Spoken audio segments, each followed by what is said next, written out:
Hello, my name is Luke Daly and I study sociology, politics and history.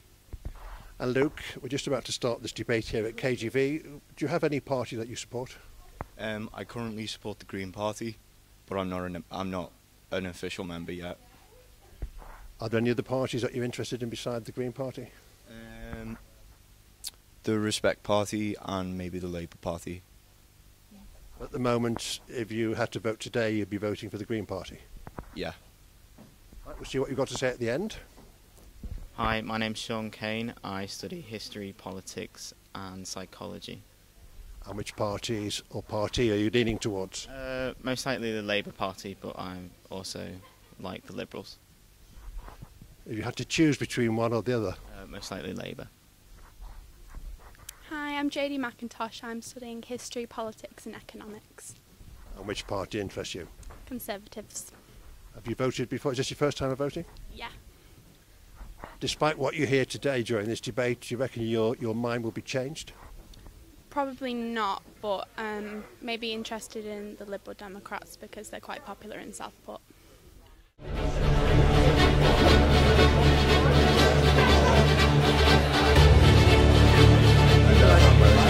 It was just lovely in the right.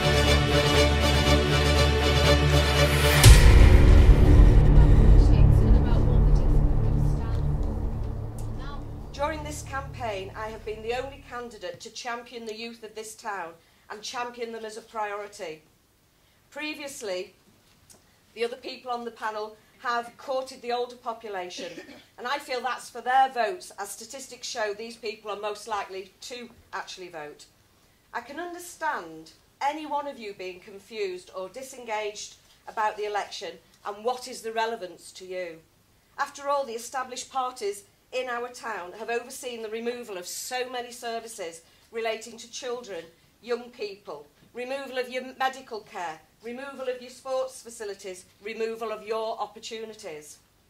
We would also cut the foreign aid budget by £9 billion per annum, prioritising disaster relief, such as the current Mediterranean crisis, and schemes which provide water and inoculation against preventable diseases.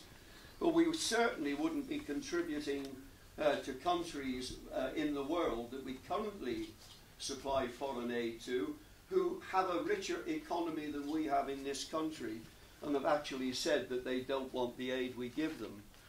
We would scrap the High Speed 2 project, which is uneconomical and unjustified, and instead we would upgrade the existing railway network to make it fit for purpose. Since 2008, the top 1% in this country have doubled their wealth. Just think about that for a minute. They've doubled their wealth. What we need to do is to create an economy that works for everyone. We can do that by changing the tax system so that it taxes the people who can afford to pay, but also by making sure that they can actually collect that tax. And that has an impact on all of us because the powers of local authority are directly related to the amount of money they have to spend. In Southport, we've seen the cuts passed through by the Labour-controlled authority from the government, and there's no way that they believe they can avoid that. People disengage with politics, and they don't trust politicians at all. So what is it that you're going to do to make young people interested in politics, and how are you going to give us a voice? Sam, would you like to respond to that first?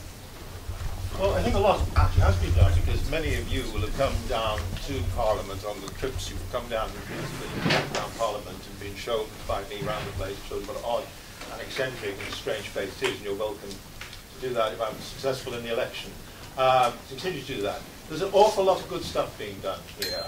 I don't know if any of you were there, but a few weeks ago in Liverpool there was an absolute packed auditorium, bigger than even this, of young people part of the Liverpool Uprising movement who are engaging in politics at a level and a way they want. There are very few young people who are actually interested in politics.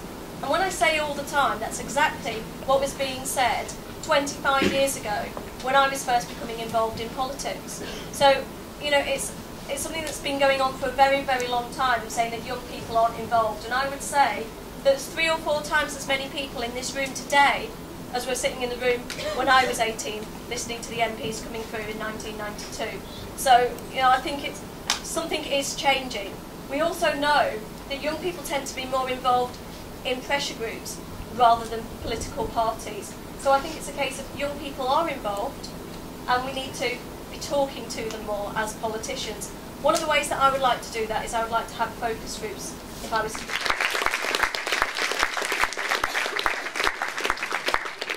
Finally, we've got Damien Moore, who's here representing the Conservative Party. Thank you.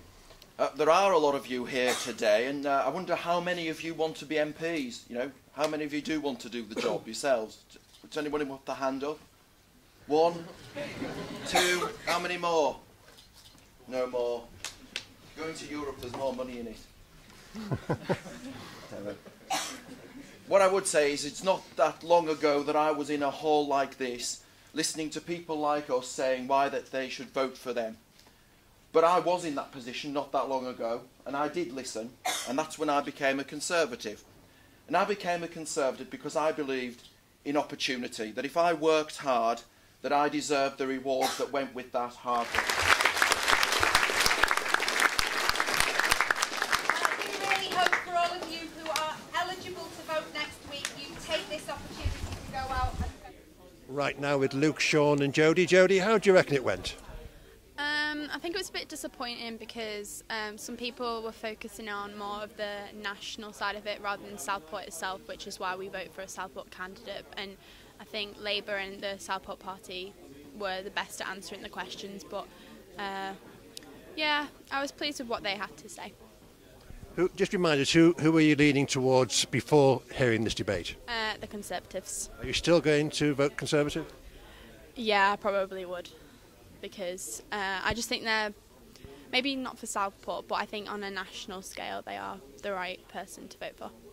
And Sean, your views? I think that it was disappointing that we didn't have an opportunity to ask questions to MPs with an audience there. It was a massive audience, the biggest audience I've seen for a long, long time in Southport. I think people did have an opportunity to miss lesson, but yeah, we'll hope it's not sinister. But yeah. And again, remind me, who were you thinking of, which party were you thinking of before I spoke to you before? I'd say I'm between Labour and Liberals, but I do think John Pugh was quite impressive, and I do think he is a genuinely good MP. I mean, Labour don't really have a chance here, but yeah. So you'll be voting for John Pugh? Yeah, most likely, yeah.